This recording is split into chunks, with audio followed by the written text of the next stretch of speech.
The only acceptable role that fossil fuel industries have is to phase out fossil fuels. I could say, for $100,000, you could also get me a Porsche 911, Manus. Let's take it to the racetrack and see how does the Cybertruck perform against a Porsche 911. Was this a monumental moment in that Tesla's really establishing its brand power? I just want to follow up on that. What excites you about the truck, though? What capabilities have you enthusiastic about it? I have to ask you, are you going for base here, Ross, or the Cyber Beast? Which one are you going for? No, I'm going for the Cyber Beast 100%. But Elon's great accomplishment around EV isn't just building Tesla, it's moving an entire industry and sector towards something that the world actually really needs. All that and more. So let's get to it.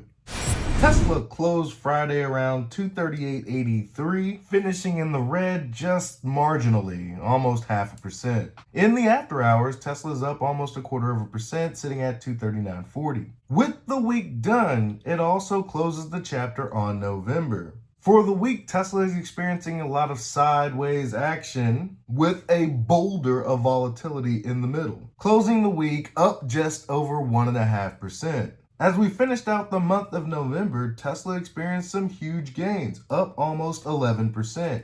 This puts Tesla over 100% year to date. Will there be continued holiday cheer for Tesla in the month of December? The only acceptable role that fossil fuel industries have is to phase out fossil fuels. And when it comes to communities like ours, we know that fossil fuel companies have promised to lift people out of poverty for decades.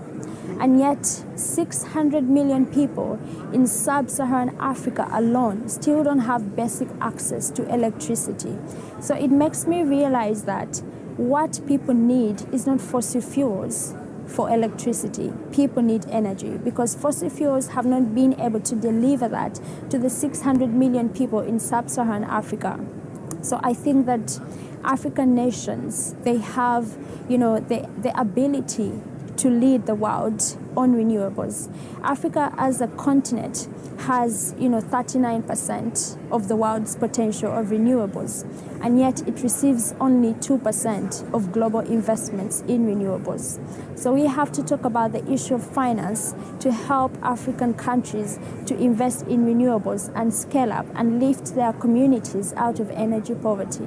Many people will see a clip like that and be like, she's trying to get rid of fossil fuels now. And maybe that's true, I don't know. The phasing out of fossil fuels isn't going to be anytime soon, people. In order to have renewable energy, initially, we're going to rely heavily on fossil fuels. Oil and gas ain't going nowhere for the foreseeable future. But she's absolutely right. We got to start scaling up and scaling up immediately. Just know, for the next couple of decades, to supply the world with its energy, we're going to need all forms.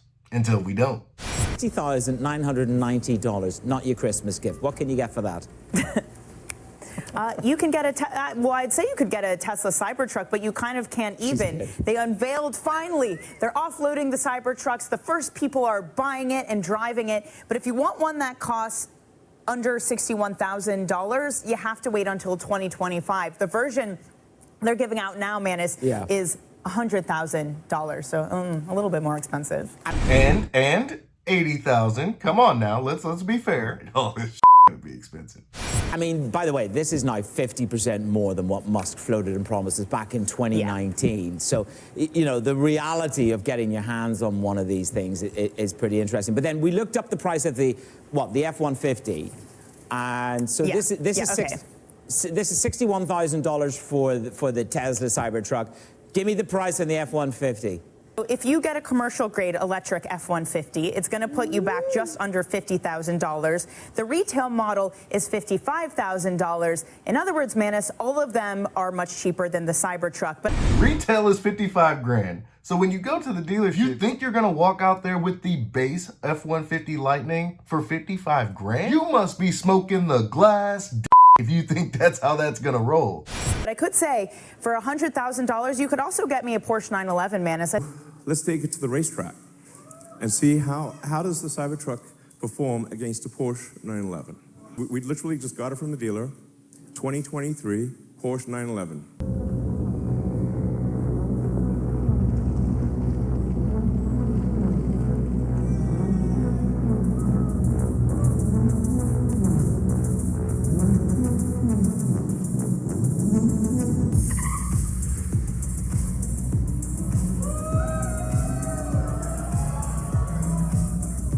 But wait, there's more.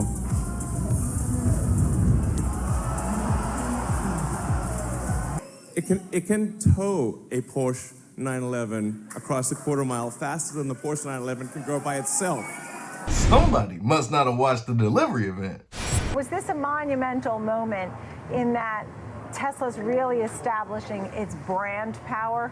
Look, I don't think the Cybertruck announcement mattered to all that much, but over the next 24 months, it may be transformative. And look, Tesla's a $100 billion company in 2023. They've got 4 super successful models, including the Tesla Model Y, which today is the biggest selling car model in the world, electric or gas. That is stunning. And they've got a booming energy business. But is the Cybertruck's edgy Star Wars design going to make it a huge hit? It's certainly a big marketing story, but at $70,000 to $80,000 a throw, that's a pretty small market, unless they can lower prices. And they did it with the Model 3, they did it with the Y. I have a feeling over the next 2 years, if they can bring this thing down to $50,000, it's going to be a huge deal for the company.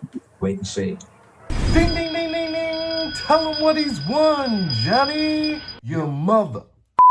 Right. All I'm gonna say is don't bet against Tesla. The cost of batteries continues to go down. The innovations continue to be made when benefiting from economies of scale. The base model Cybertruck will eventually become less than $50,000.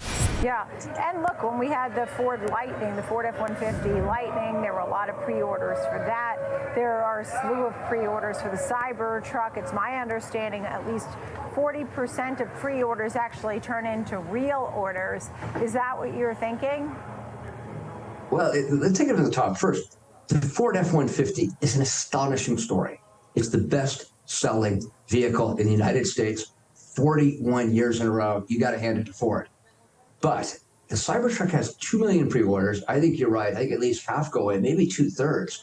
But if they just sell 500,000 vehicles, and I'm guessing it won't be more than 50,000 next year, so I don't think yesterday was that transformative. But if they come back into 150,000 in 2025, that's going to cut into Ford's market share a lot. So if they can get the price down, and if they can take as little as 20% of that market from Ford and Rivian, that's tough news for Ford, phenomenal news from Tesla. It all comes down to, can Tesla do it again in terms of keeping the price down? I think they will. Battery prices are dropping. They're moving faster than nearly anybody. That'll be the great truck smackdown.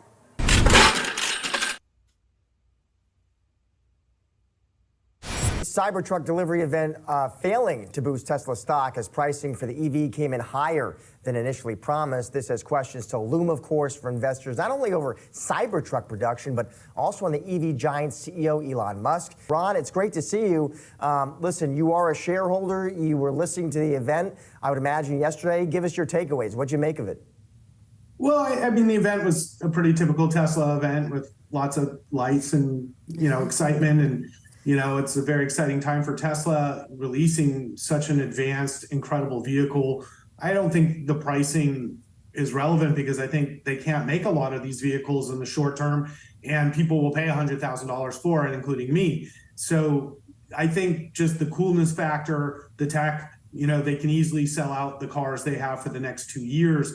But that doesn't actually have a huge material impact on Tesla's earnings or overall financial position, which I think, it will take years, obviously, for this to have a positive impact. But we do expect pricing to come down as they scale, and that's been the case with every vehicle they've made.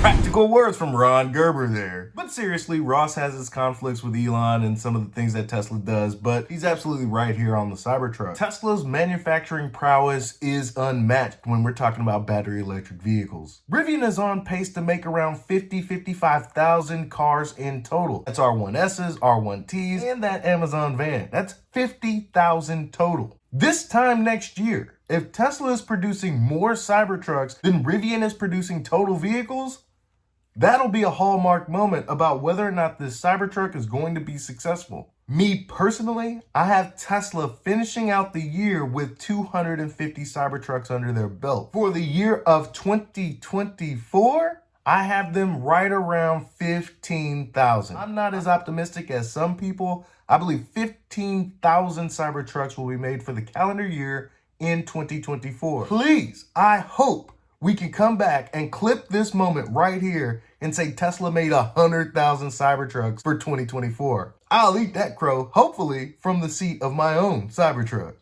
I just want to follow up on that. What excites you about the truck, though? What capabilities have you enthusiastic about it? And I have to ask you, are you going for base here, Ross, or the Cyber Beast? Which one are you going for? No, I'm going for the Cyber Beast 100%. But,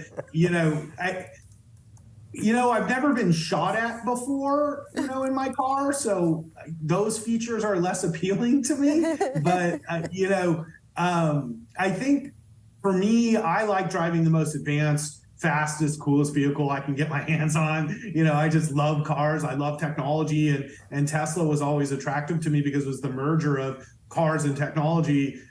So for me to get my hands on such a fast, large vehicle with such amazing technology, that's really exciting to me. I'm not a typical consumer though, and so I think for the typical consumer or the typical truck buyer, obviously this is outside their budget, and I think that's what analysts are talking about, but I don't think this vehicle was made for them at this point. And it is an enthusiast vehicle, and I think that is what it is, but I don't think it's hard to sell 250,000 of these a year if they can make them. I think the challenge is going to be actually making them, not selling them. Here's what's confusing. Here's what's confusing about Musk, okay? Without getting in debates about does he think this, does he think that?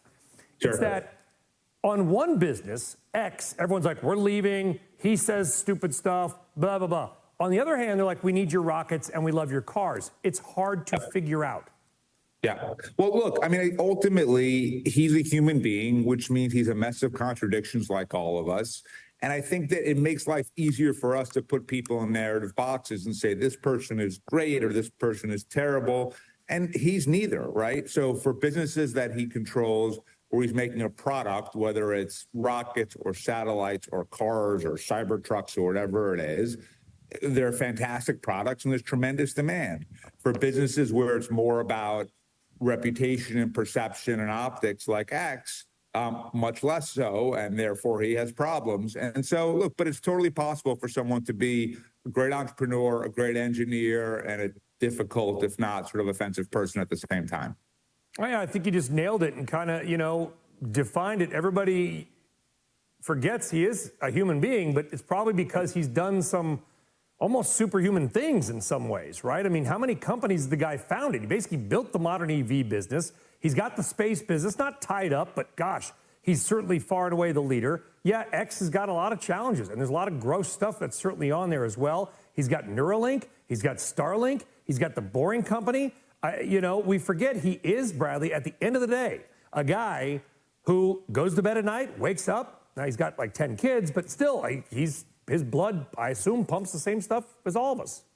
Probably does. Yeah, look, he's a remarkable human being. He's probably one of the most remarkable people in the last 500 years or something like that. But that also doesn't mean that he's like a great guy to hang out with, or he's not necessarily a great dad or partner or whatever else. And we don't need him to be, right? Like, I want that if I buy a Tesla for it to be a great car. I want that if I need to get cell service, that his satellites work. I don't really care what he's like personally. It doesn't matter. And that sums up everything I think about that guy back there. I'm not sure if I'd want to hang out with Elon Musk. I'd imagine we'd have very little to talk about. But here's the kicker. I don't know. He may be absolutely awesome to hang out with. Long story short, I don't give a damn. As long as he's making great cars and I got renewable energy on the roof that is reliable, safe, I could care less what this man does with his personal life. I'm intrigued. I read, but it will have no bearing on whether or not I have a Tesla or Tesla Energy or whether or not I'll buy the Cybertruck. Not only are Teslas super fun to drive, they are the safest vehicles on the planet. And pound for pound, dollar for dollar, there's no other vehicle I'd rather be in. Cybertruck, how's that for a transition? It's weird. We go from one day as go bleep yourself, right. The next day it's like, yay, Cybertruck. It's been a bizarre week. Some of the reviews are starting to trickle in. Do you have a take on what you've seen or read? Yeah, I think that it is definitely, like everything he does, very cool, innovative, and a little weird. But as we've seen with Tesla, he kind of sets the bar in a certain way, and then the rest of the industry follows. And what most people may end up driving when it comes to an EV that's a truck probably won't look anything like this. But someone has to set the pace, and he's really good at doing it. And so, do I think I would get one? No, although my 14-year-old son has been lobbying me to do so. Yeah, I think so. And the people that love 2 million reservations, we'll see how many of those convert. Dan Ives, the show the other night, said he thought about 40%. So that's 800,000. But this is never going to be it's not the Model 3, right? This was never meant to be a mass market thing, I don't think. No, look, the Roadster, which was his first car, I drove it. Right. It was proof of concept in many ways. And then from that, what will evolve are other Tesla trucks that become much more built for mass consumers. And then other companies will see what works in the Cybertruck, what doesn't work, and they'll build their own. And look, Elon's great accomplishment around EV isn't just building Tesla, it's moving an entire industry and sector towards something that the world actually really needs. And so Cybertruck in and of itself may or may not be a great vehicle to drive, but could it be, will we look back on this day in 10, 20 years and say that was a meaningful turning point? Yeah, we very well could.